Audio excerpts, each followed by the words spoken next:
There's a ton of noise out there. So how do you get decision makers to pay attention to your brand?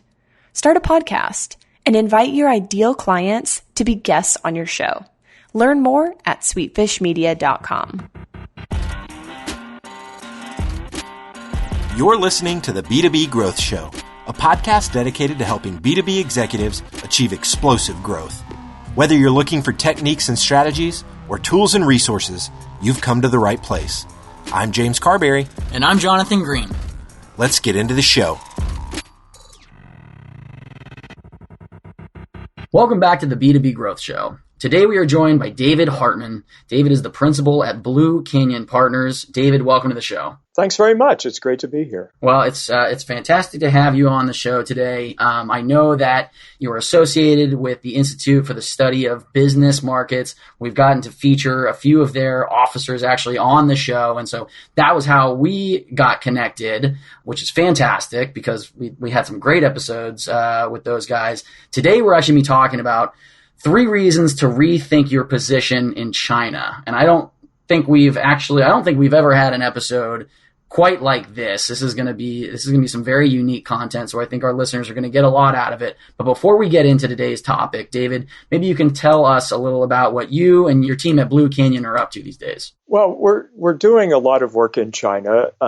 It's interesting how the topic comes and goes as a topic at the top of companies, B2B companies, especially at the top of their list.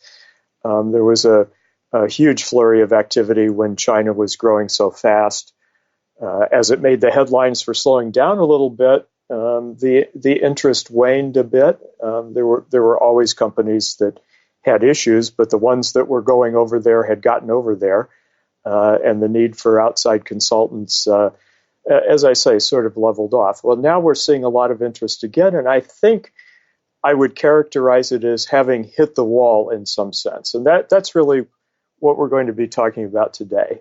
What to do about China when it's time to rethink what you've accomplished so far. Well, and so you obviously have personal experiences in China. Maybe you can tell us a little about that. Yes, I'm an economist by training, and I accidentally got involved with China. I had a client at a very early stage in my career who was a Chinese company back 30 years ago. And that company was interested in the outside world and opening up China. The people were very impressive and got to know them really well. And I just accidentally got there, and it's been the ride of a lifetime, of course. And no economist could wish for anything better than to see the change and the growth in the last 30 years in China. And I've been working over there ever since the first time I went. All right, so we're thinking globally, we're thinking world stage. China's been in the headlines. President Trump's visit.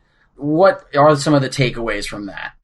Well, it was really interesting to me that the invitation to President Trump came right after the National People's Congress, and most of your listeners have probably heard the news headlines that Xi Jinping was reappointed, which was no surprise at all. But no successor was designated, which means that Xi Jinping is in a very powerful, possibly permanent position as the head of the Communist Party and the president of China.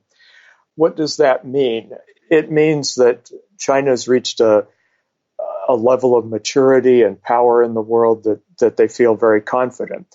And the first thing they did after that meeting was have President Trump come for a visit. So I think it's symbolic.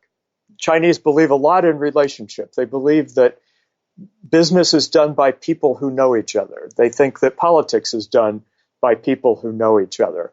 It's really critical that those leaders accept each other as having a personal relationship. That's probably more important than all of the politics and the behind-the-scenes maneuvering and the policies, is the fact that they've got some relationship and both sides thought it was important to have this meeting right now. Yeah, it's an interesting point that you make about the value of relationships. And, that's a whole nother can of worms that we could talk about in terms of, okay, even here in the U.S., what is the strength of your personal relationship worth when it comes to business. But it's an interesting cultural perspective that how much value they put on relationships. And I know you also had mentioned a little bit offline that China is still a relatively immature market economy. It's an immature market economy, and it's a mature market economy. So it's interesting. There are aspects of the economy that are mature, and one of the things that our clients are starting to wake up to, and our clients tend to be very large companies established in China for a long time. They are waking up to the fact that, growth has slowed. China is no longer changing at quite the rapid pace that it has. There's some level of maturity has been reached. And, it isn't like the U.S. It's fascinating. So many companies went to China with their U.S. business model, their U.S. products, their U.S. service mindset, whatever the case may be, and have convinced themselves over a lot of years that China will someday grow up. And when they grow up, they'll be like the United States. And boy, we will really succeed then. And what they've found themselves doing is positioning themselves at an extreme high end of the market, for example, where the country really has matured a lot. And it really hasn't gotten to be like the United States in many business-to-business markets. It's still immature. There's a lot of change. It's a surprise every day. Still, when I'm in China, it's the most fun that I have is being surprised constantly. And yet at the same time, it seems very clear that China has reached a level of maturity at which it's not going to just become identical to a mature Western economy so that business-to-business customers are going to see their business boom and all the Chinese competitors go out of business. It's not going to be that way. Well, okay, so this is kind of what I'm taking away is that this can be a very critical time, and that maybe American companies are reassessing their strategy in China. Kind of, let's tease that out. What does that kind of mean? Well, I think it means different things to every company, of course, but in business-to-business relationships, especially, the Chinese are extremely practical. So a business customer who's a Chinese company making a product, and let's take an example of cell phones. We've worked with suppliers to cell phone manufacturers. The Chinese companies don't want components that have a 10-year warranty. They don't want components that have a 5-year warranty. They're willing to skip a lot of steps in product development because they don't want something unique and something that will wow the customers necessarily. What they want is good, solid products that they can sell at a reasonable price for the most part, and they don't want a warranty that lasts 3 times as long as anybody in China keeps a cell phone. So that practicality leads to very fast movement, to suppliers who are forced to react quickly, to not produce bells and whistles where those bells and whistles aren't valued.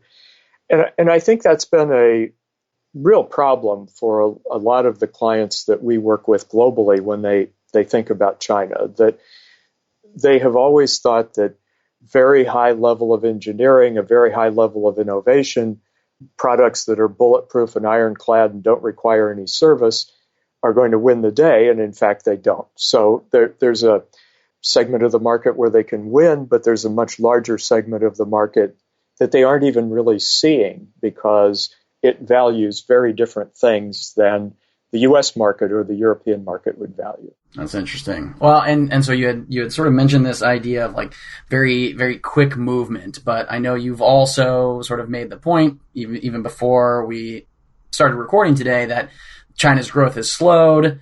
Certain businesses that you got used to China being sort of this growth engine for their global sales are concerned. But what does that slowdown mean moving forward? And does that mean that China's sort of best opportunities are in the past? I mean, have people in the B2B space sort of missed their chance? I would say that that's not at all true in one sense. China is still growing at 6.5 or 7%. That's the government stated goal. The slowdown was on purpose. The breakneck speed of growth of 10% a year for 30 years running has created environmental problems. It's created quality of life problems.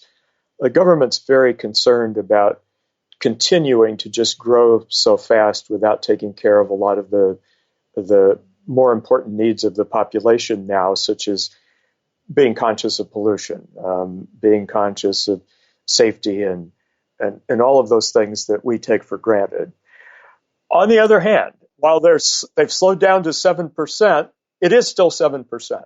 And the economy is much bigger today than it was when it was growing at 10% 10 years ago. So, that's a lot more dollars of growth.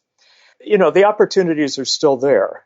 It's certainly not early, but, there's still a lot of the country of China that is undeveloped, that's backward. There are a lot of needs, and the needs are changing. The needs are for how can we provide safer water supply by controlling the pollution? How can we do better at controlling air pollution? Some of it's just regulations and numbers of cars, but there's also a big push to get better technologies.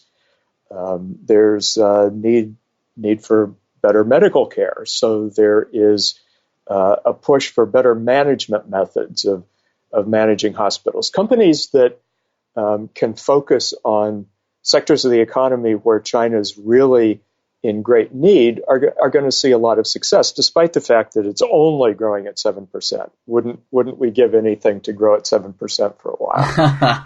So, all right. So, David, then I do want to sort of touch on these 3 reasons to rethink your position in China. This is all really fantastic information, but I know that you kind of had some key takeaways that you wanted to make sure that we had a chance to share with our listeners. Yes, and I would say that the 3 are very overlapping. And the first one I would think of is that if you've been in China for 10, 15, 20 years now and have seen the economy grow over time really fast, and if your business-to-business customers in China haven't really come around to valuing what you offer by this point, they probably won't. And it may be time for you to rethink how you've positioned yourself in the marketplace. The second one is very related to that. If your business has hit the wall, in other words, you may have been growing really quickly, your growth has slowed down a lot, and you're still a small player compared to the size of the market, you may have been counting on a future in China that isn't going to happen. In other words, it's not going to be just like the U.S. someday in valuing the 10-year warranties and the over-qualified products for the application that they're going to be put to in a business-to-business framework.